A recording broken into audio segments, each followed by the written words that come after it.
ഇന്ന് തന്നെ ഡൗൺലോഡ് ചെയ്യൂ. കാണൂ നിങ്ങളുടെ ഫേവറേറ്റ് ഷോസ്.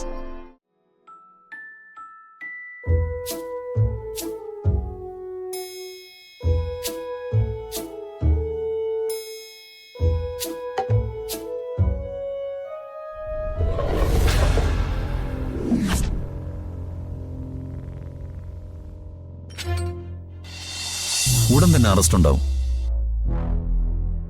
Very good. ഇത്രയും വർഷമായ ഒരു കേസ് തെളിയിക്കാന്ന് പറഞ്ഞാൽ അത് ചെറിയൊരു കാര്യമല്ല. നമ്മൾ കഷ്ടപ്പെട്ട് തെളിവുണ്ടാക്കി പ്രതി അറസ്റ്റ് ചെയ്യും. പക്ഷെ കോടതിയിൽ ഏതെങ്കിലും ഒരു വക്കീൽ വന്ന് വളരെ ഈസിയായി ആ പ്രതിയെ ഊരിക്കൊണ്ടുപോകും. പക്ഷേ ഇക്കാര്യത്തിൽ അതുണ്ടാവില്ല. എന്റെ ലൈഫിലെ ഒരു ടേണിംഗ് പോയിന്റാണ് ഈ കേസ്. ഇതിൽ നിന്ന് അവ അത്ര വേഗം ഊരി പോവില്ല. യഥാർത്ഥ പ്രതികളാണെങ്കിൽ പിന്നെ പേടിക്കാനില്ലല്ലോ. പക്ഷേ വെറുതെ ഒരു നിരപരാധിയെ പ്രതിയാക്കി കെട്ടിച്ചമച്ച തെളിവുകളും സാക്ഷികളും ഒക്കെയായി കോടതിക്ക് മുമ്പിൽ വരുമ്പോഴാണ് ആ കേസ് പൊളിഞ്ഞു പോകുന്നത്. രാജീവിന്റെ തെളിവുകളുണ്ടെ പിന്നെ പേടിക്കാനില്ലല്ലോ. അതെ, ഈ കേസില് ഒരിക്കലും അങ്ങനെ സംഭവിക്കില്ല. Okay, all the best. Thank you. എനിക്ക് പോയിട്ട് ഒരു എമർജൻസി കാര്യമുണ്ട്. ആ, നിങ്ങൾ സംസാരിക്കേ. ശരി.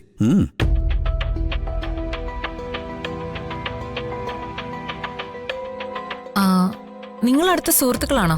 ഹേയ്, അല്ല. ഒരു പബ്ലിക് പ്രോസിക്യൂട്ടർ ആവുമ്പോ പോലീസുകാരുമായും ക്രിമിനൽസ് ഒക്കെയായി ഒരു പരിചയം വേണമല്ലോ മാഡം. ഈ കാക്കിയും കറുത്ത കോട്ടും നിയമവും എല്ലാം കൂടി ഒരുമിച്ചിങ്ങനെ ചേർന്ന് കിടക്കാണല്ലോ. അല്ല, ഗൗരിയുടെ അമ്മയും കൂടെ വരുന്ന ഞാൻ പ്രതീക്ഷിച്ചത്. എനിക്ക് നേരിട്ടൊരു താങ്ക്സ് പറയാൻ ഇതുവരെ അങ്ങോട്ടേക്ക് വരാൻ സാധിച്ചില്ല. അത് സാരമില്ല, അവധിയെ വിളിച്ച കാര്യം ഞാൻ പറഞ്ഞിട്ടുണ്ട്. എന്നാലും വൈഫിനെ വന്നൊന്ന് നേരിട്ട് പരിചയപ്പെടണമെന്ന് ഞാൻ വിചാരിച്ചിരുന്നതാ. പക്ഷെ പല തിരക്കുകൾ കാരണം ഇതുവരെ സാധിച്ചില്ല. ഇനിയും സമയമുണ്ടല്ലോ. മാത്രമല്ല, ഇപ്പോ കുട്ടികൾ തമ്മിൽ വളരെ അടുത്ത ബന്ധമായി. ഇനിയിപ്പോ എപ്പോ വേണമെങ്കിലും അങ്ങോട്ടോ ഇങ്ങോട്ടോ ഒക്കെ വന്ന് പോവാല്ലോ. എന്നാലും എന്റെ മോൾക്ക് ബ്ലഡ് നൽകി രക്ഷിച്ച ആളല്ലേ, എനിക്കങ്ങനെ മറക്കാൻ പറ്റൂ? എനിക്കെന്റെ ലൈഫിൽ ആകെയുള്ളത് അവള് മാത്രമാ. ആട്ടെ, വൈഫ് വർക്ക് ചെയ്യുന്നുണ്ടോ? ഇല്ല, ഹൗസ് വൈഫാണ്. ആ, എങ്കിൽ പിന്നെ ഞാൻ ഇറങ്ങിക്കോട്ടെ. എന്തെങ്കിലും അത്യാവശ്യം ഉണ്ടെങ്കിൽ വിളിച്ചാൽ മതി. പിന്നെ ഗൗരിമോള് അങ്ങനെ ഇതുവരെ വീട്ടിൽ നിന്ന് മാറിയുന്നിട്ടില്ല. അതോർത്ത് വിഷമിക്കണ്ട. കുട്ടികളുടെ കാര്യം ഞാൻ മാനേജ് ചെയ്തോളാം. Thank you. അപ്പൊ കാണാം. ശരി, വൈഫിനോട് എന്റെ അന്വേഷണം പറഞ്ഞേക്കണം. ഓ, തീർച്ചയായും പറയാം. ശരി.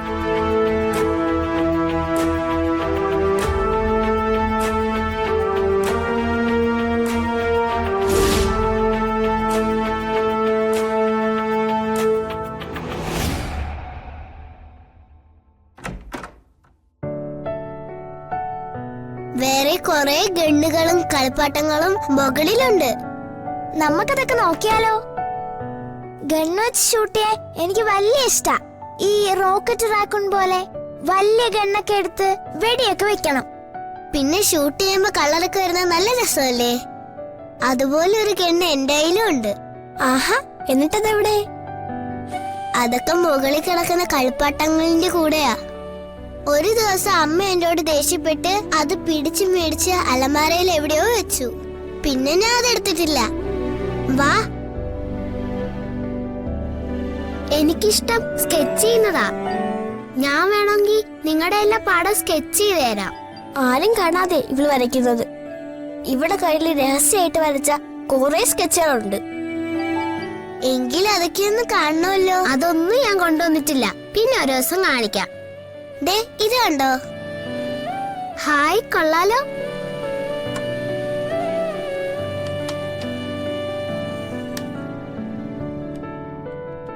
ദേ, ഇത് കണ്ടോ? ഹായ്, നോക്കട്ടെ. നമുക്കിതൊക്കെ വെച്ച് പൊളിക്കാം.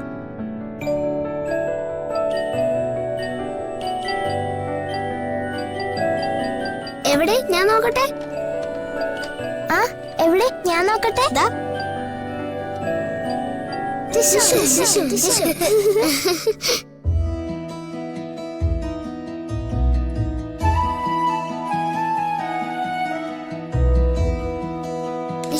Tissue tissue tissue tissue tissue tissue tissue tissue tissue വേറെയുണ്ട്.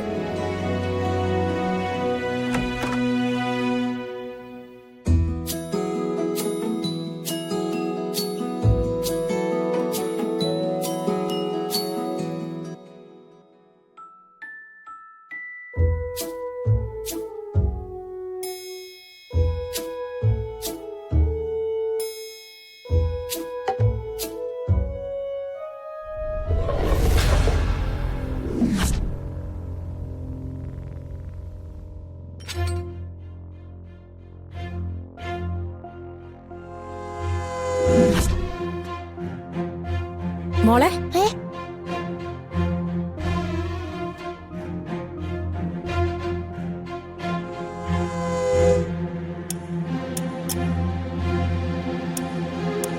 മോളെന്താ ഈ മുറിയില്?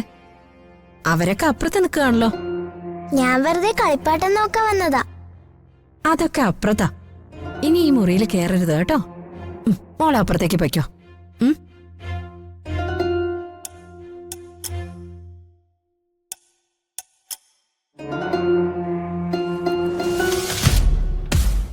എന്റെ ഈശ്വരാ, ആ കൊച്ചി മുറി കയറിയത് മാഡം എങ്ങനെ അറിഞ്ഞോ എന്നെ നിർത്തി പൊരിക്കും.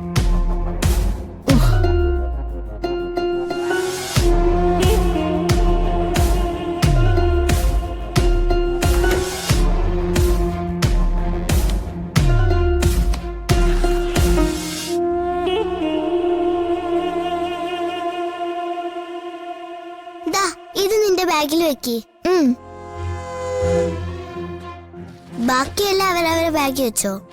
എനിക്ക് ആവശ്യമുള്ളതൊക്കെ ഞാൻ എന്റെ ബാഗിൽ വെച്ചിട്ടുണ്ട്. എന്റെ ബാഗിൽ ഇനിയും സ്ഥലമുണ്ട്. വേണമെങ്കിൽ ഇതിനകത്ത് കുറച്ചും കൂടെ വെക്കാം. അല്ല, നമ്മൾ എന്തിനാ ഈ കളിപ്പാട്ടങ്ങളെല്ലാം കൂടെ കൊണ്ടുപോകുന്നത്? കളിപ്പാട്ടം വെച്ച് കളിക്കാനാണെങ്കിൽ ഇവിടെ ഇരുന്നാ പോരെ. അവിടെ ചെന്ന് നമുക്ക് വേറെ എന്തെങ്കിലും ഗെയിം കളിച്ചൂടെ? അവിടെ ചെന്ന് കളിക്കാൻ എന്റെ കയ്യിലൊരു ഉഗ്രൻ പ്ലാൻ ഉണ്ട്.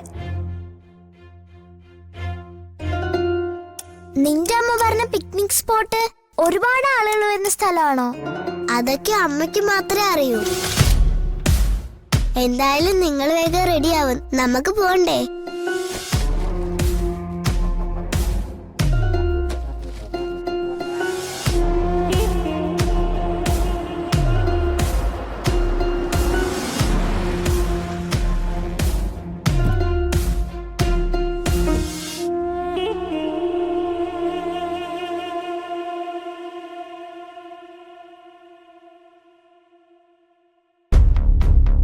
മോൾക്ക് വേറെ പ്രശ്നങ്ങളൊന്നും ഇല്ലല്ലോ അല്ലേ? അവൾ ആദ്യമായിട്ടാ ഒരു ദിവസമെങ്കിലും ഇവിടുന്ന് മാറി നിൽക്കുന്നത്. ഒറ്റയ്ക്കല്ലല്ലോ, ഫ്രണ്ട്സൊക്കെ കൂടെയില്ലേ, പിന്നെന്തിനാ പേടിക്കുന്നേ? എന്നാലും അന്യ വീടല്ലേ, കുട്ടികൾ എന്തൊക്കെ കുസൃതികൾ ഉണ്ടാക്കുന്നു ആർക്കറിയാം. എന്റെ അമ്മേ, അങ്ങനെ അനാവശ്യമായ കുസൃതിയൊന്നും അവള് കാണിക്കില്ല. പിന്നെ മറ്റൊരു വീട്ടിൽ ചെന്നാൽ പെരുമാറേണ്ട മാനേഴ്സൊക്കെ അവൾക്കറിയാം. സമൃദ്ധയുടെ തലവേദനയാണെന്നും പറഞ്ഞ് മുറിയിലിരിപ്പുണ്ട്. മോള് പോയതിന്റെ വിഷമം കൊണ്ടായിരിക്കും.